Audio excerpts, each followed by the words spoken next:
ಇನ್ನು ಒಂದು ವಾರದ ಬಳಿಕ ಆದೇಶ ಬರುವಂತ ಸಾಧ್ಯತೆ ಇದೆ ಅಂತ ದೆಹಲಿಯಲ್ಲಿ ವಕೀಲ ರಂಗನಾಥ್ ರೆಡ್ಡಿ ಅವರು ಹೇಳಿಕೆಯನ್ನ ಕೊಟ್ಟಿದ್ದಾರೆ. ರಂಗನಾಥ್ ರೆಡ್ಡಿ ಈ ಪ್ರಕರಣದ ಇಬ್ಬರು ಆರೋಪಿಗಳ ಪರವಾದಂತ ವಕೀಲರು ಸುಪ್ರೀಂ ಕೋರ್ಟ್ನಲ್ಲಿ. ಯಾರ್ಯಾರು? A6 ಮತ್ತೆ A7 ಅಂತ ಅಂದ್ರೆ ಜಗದೀಶ್ ಹಾಗೆ ಅನುಕುಮಾರ್ ಅವರ ಪರವಾದಂತ ವಕೀಲರು. A6 A7 ಆರೋಪಿ ಎಲ್ಲೂ ಕೂಡ ಹಲ್ಲೆ ಮಾಡಿಲ್ಲ.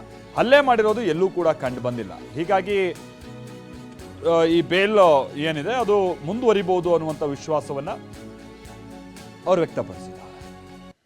ನೋಡಿ, ಈಗ ಏನು ಈ ಹಿಂದೆ ಮಾನ್ಯ ಉಚ್ಚ ನ್ಯಾಯಾಲಯ, ಕರ್ನಾಟಕ ಉಚ್ಚ ನ್ಯಾಯಾಲಯ ಏನೊಂದು ಜಾಮೀನನ್ನು ಮಂಜೂರು ಮಾಡಿತ್ತು, ಅದನ್ನು ಪ್ರಶ್ನಿಸಿ ಏನು ಕರ್ನಾಟಕ ರಾಜ್ಯ ಸರ್ಕಾರ ಆ ಒಂದು ಜಾಮೀನು ಅರ್ಜಿಯನ್ನು ಪ್ರಶ್ನೆ ಮಾಡಿತ್ತು.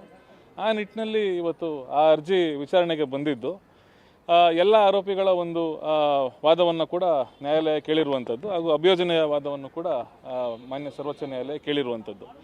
ಈಗ ಆದೇಶಕ್ಕೆ ಕಾಯ್ದಿರಿಸಿದ್ದೀವಿ ಅಂತ ಹೇಳಿ ಒಂದು ವಾರದಲ್ಲಿ ಏನಾದರೂ ಹೆಚ್ಚಿನ ಒಂದು ವಾದ ಪತ್ರವನ್ನು ನಾವು ಸಲ್ಲಿಸಬಹುದಾಗಿದೆ. ಒಂದು ವಾರ ಕಾಲಾವಕಾಶ ಇದೆ. 3 ಪುಟಗಳ ಒಳಗಡೆ ತಾವು ತಮ್ಮ ವಾದ ಪತ್ರವನ್ನು ತಾವು ಸಲ್ಲಿಸ್ಬೋದು.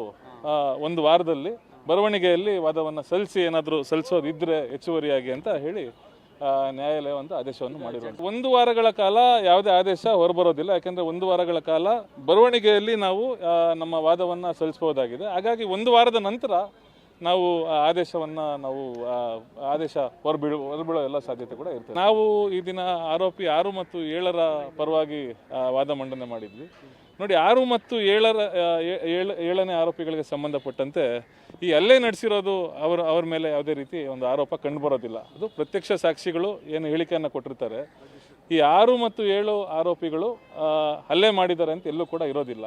ಎರಡನೇದಾಗಿ ಆ ಟವರ್ ಲೊಕೇಶನ್ ಏನು ಅಭಿಯೋಜನೆಯವರು ಸಲ್ಲಿಸಿದ್ದಾರೆ ತನಿಖಾಧಿಕಾರಿಗಳು, ಆ ಟವರ್ ಲೊಕೇಶನ್ನಲ್ಲೂ ಕೂಡ ಘಟನೆ ನಡೆದಿದೆ, ಈ ಹಲ್ಲೆ ನಡೆದಿದೆ ಅನ್ನುವ ಸಮಯದಲ್ಲಿ ಯಾವುದೇ ರೀತಿ ಅವರ ಒಂದು ಇರುವಿಕೆ, ಅವರ ಟವರ್ ಲೊಕೇಶನ್ ಕಂಡು ಬರೋದಿಲ್ಲ.